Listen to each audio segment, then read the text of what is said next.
Ya, selamat pagi anak-anak. Bertemu lagi dengan Ibu Retno di mata pelajaran Matematika Wajib kelas 10 MIPA SMA Immanuel Bandar Lampung. Saat ini kita akan masuk ke bab 2 yaitu pertidaksamaan rasional dan irasional satu variabel. Sudah siap? Ya. Kita lanjutkan. Untuk materi pertidaksamaan rasional satu variabel, materi pendukungnya adalah pertidaksamaan kuadrat. Jadi sebelum Ibu masuk ke pertidaksamaan rasional, kita masuk dulu ke pertidaksamaan kuadrat. Waktu SMP, kalian sudah pernah belajar tentang materi persamaan kuadrat. Apa itu persamaan kuadrat? Persamaan kuadrat adalah sebuah persamaan dengan variabel tertingginya adalah pangkat 2 dan tanda yang dipakai tanda sama dengan. Itu kalau persamaan. Maka kalau pertidaksamaan kuadrat berarti tetap pangkat tertinggi X-nya pangkat 2, tetapi tanda yang dipakai adalah tanda ketidaksamaan. Tanda ketidaksamaan di situ ada kurang dari, lebih dari, kurang dari, sama dengan, dan lebih dari sama dengan. Oke, bentuk umumnya seperti ini. Sudah? Nah, kita masuk ke langkah yang berikutnya adalah cara menyelesaikan pertidaksamaan kuadrat. Cara menyelesaikan pertidaksamaan kuadrat, di sini Ibu buat poin-poinnya. Yang pertama adalah jadikan ruas kanannya 0. Jadi nanti kalau kalian ketemu pertidaksamaan kuadrat yang ruas kanannya di sini belum 0, maka harus kalian nolkan dulu. Cara mengnolkannya gimana? Boleh dipindah ruas. Begitu ya. Kemudian yang kedua, jadikan koefisien variabel berpangkat 2 bernilai positif. Nanti kalian akan ketemu soal yang nilai A-nya di sini, nilai A-nya itu negatif. Misalkan min 2x kuadrat. Nah, itu nanti harus kalian positifkan dulu. Cara mempositifkannya gimana? Caranya adalah dikali dengan negatif 1. Tapi ingat, karena ini pertidaksamaan, nanti begitu dikali dengan negatif 1, tanda pertidaksamaan harus berubah. Nanti kita coba di soal. Kemudian yang ketiga, uraikan ruas kiri atas faktor-faktor liniernya. Maksudnya adalah nanti kita faktorkan ruas kirinya, kita pecah menjadi faktor-faktor liniernya. Yang keempat, tetapkan nilai-nilai nolnya. Misalkan X1 adalah nilai nol terkecil dan X2 nilai nol terbesar, maka X1 kurang dari X2. Masih bingung? Nanti kita coba di soal ya. Kemudian lihat tanda ketidaksamaannya. Kalau di sini pakainya lebih besar atau lebih besar sama dengan, maka HP-nya di sini dipecah 2, pakai atau. Tapi kalau di sini kurang dari dan kurang dari sama dengan, di sini berarti nulisnya jadi 1. Oke, sudah? Ya, sekarang kita masuk ke contoh soal. Yang pertama, selesaikan pertidaksamaan berikut. Nah, ini disebut pertidaksamaan kuadrat. Kenapa? Karena pangkat tertinggi variabelnya adalah 2. Nah, lihat tadi, langkah yang pertama adalah ruas kanannya harus 0. Ini kan ruas kanannya belum 0 tuh. Maka harus kita nolkan dulu. Bagaimana cara menolkannya? Harus kita tambah dengan 6. Kalau kanan ditambah 6, kiri juga ditambah 6. Kalau kita pakai bahasa sehari-harinya adalah kita pindah ruas, gitu kan ya. Maka min 6 yang kanan ini kita bawa dia ke kiri, jadilah dia plus 6. Oke. Kemudian kalau sudah sampai di situ, sekarang pertidaksamaan kuadratnya jadi seperti ini. X kuadrat dikurangi 5x ditambah 6 kurang dari sama dengan 0.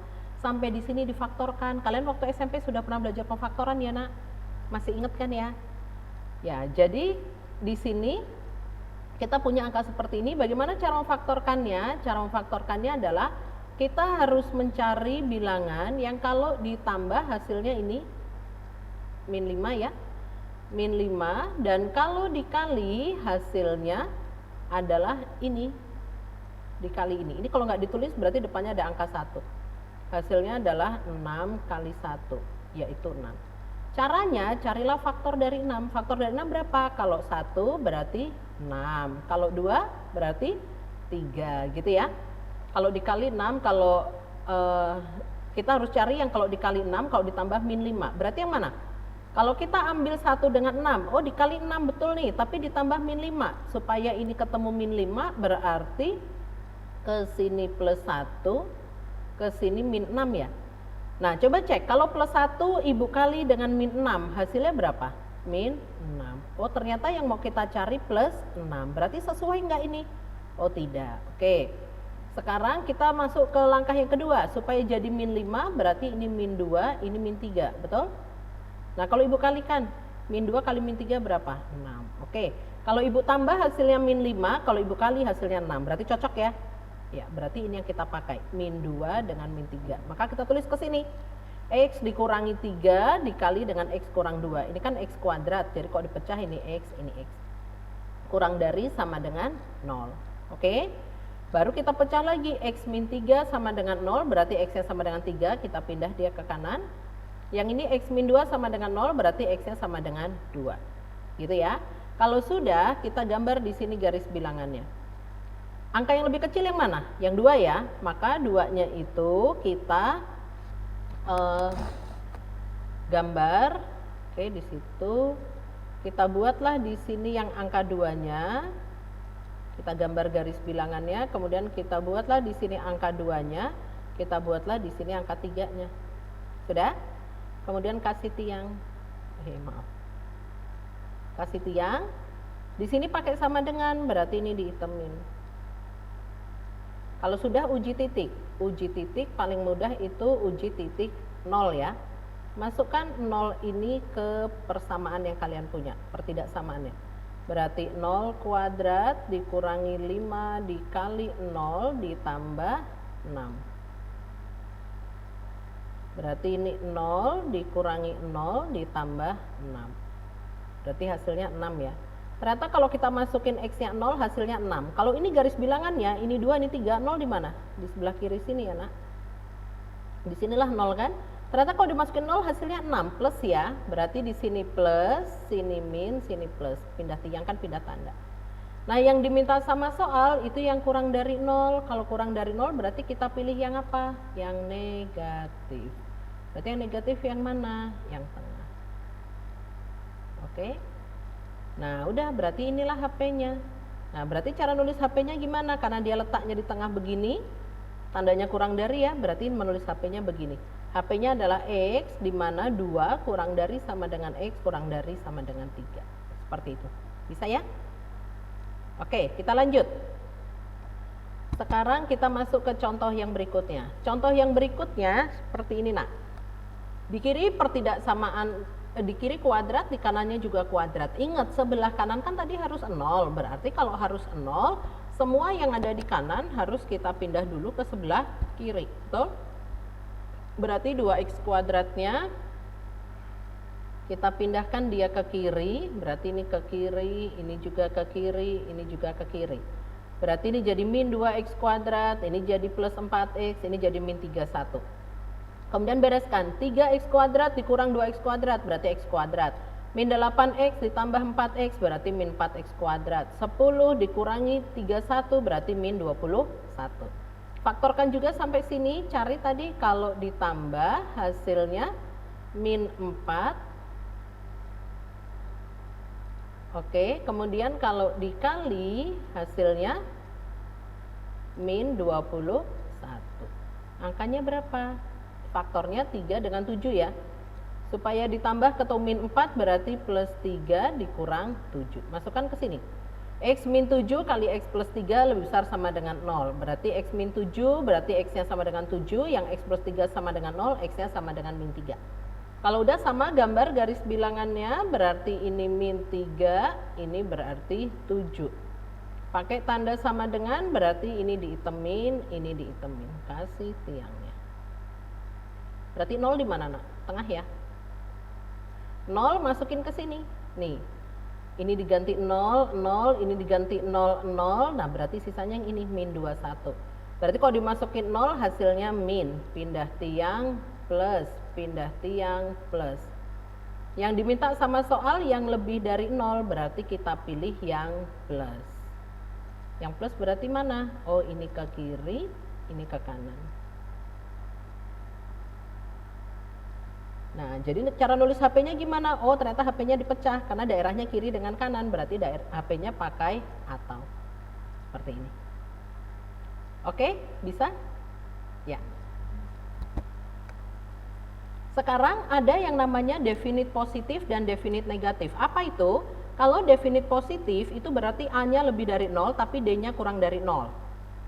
Ini A ya, A itu yang di sini koefisien dari X kuadrat. Nanti D itu rumusnya adalah B kuadrat min 4AC. Nanti ada di contoh. Itu disebut dengan definite positif. Nah, kalau definite negatif itu A-nya negatif, A-nya kurang dari 0, D-nya juga kurang dari 0. Oke, contoh ya. Contohnya seperti ini. Tentukan HP dari PTK berikut. PTK itu pertidaksamaan kuadrat. Contohnya seperti ini. Pertama cek A-nya. A-nya berapa? 3. Berarti A-nya lebih dari 0 ya. Kemudian cek D-nya. Ini rumus D nih. B kuadrat min 4AC.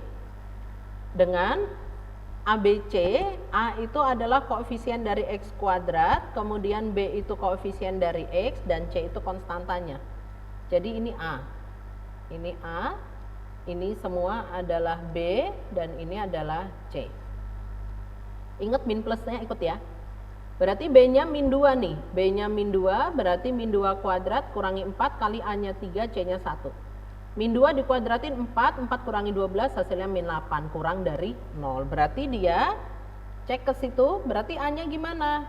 Oh, berarti A-nya lebih dari 0, tapi D-nya kurang dari 0. Berarti dia tadi disebut apa? Disebut definite positif. Kalau dia definite positif, berarti menulis HP-nya tinggal seperti ini. Jadi nggak usah difaktorkan, nggak akan ketemu kalian. Gitu. Cek dulu D-nya. Oke? Ya, kalau D-nya negatif, kalau D-nya lebih dari 0 baru dia bisa difaktorkan atau pakai melengkapkan kuadrat sempurna. Tapi kalau D-nya kurang dari 0 udah masuknya langsung ke definite. Positif apa negatif? Tinggal lihat. Kalau A-nya positif berarti definite positif, kalau A-nya negatif berarti definite negatif. Nah, yang ini cek A-nya. Oh, A-nya min 2 kurang dari 0 ya. Kemudian cek D-nya. Cek D-nya, ternyata kita hitung D-nya adalah min 23. Dapat dari mana, Bu? Dari sini. Ini A-nya nih, kembalikan. Berarti A-nya adalah min 2, B-nya adalah 3, C-nya adalah min 4. Masukkanlah ke sini. Berarti 3 kuadrat kurangi 4 kali min 2 kali min 4. Berarti 9 min 32 hasilnya min 23. Berarti sampai sini A-nya kurang dari 0 dan D-nya juga kurang dari 0. Berarti dia disebut definite negatif. Ini jawabannya. Jadi jawaban HP-nya adalah X, semua anggota bilangan real. Cara nulisnya seperti ini. Oke, bisa sampai sini anak-anak? Nah, kita akan masuk ke subbab yang kedua, pertidaksamaan rasional. Namun video yang pertama Ibu stop sampai sini, nanti kita lanjut ke video yang kedua. Oke, tetap semangat ya.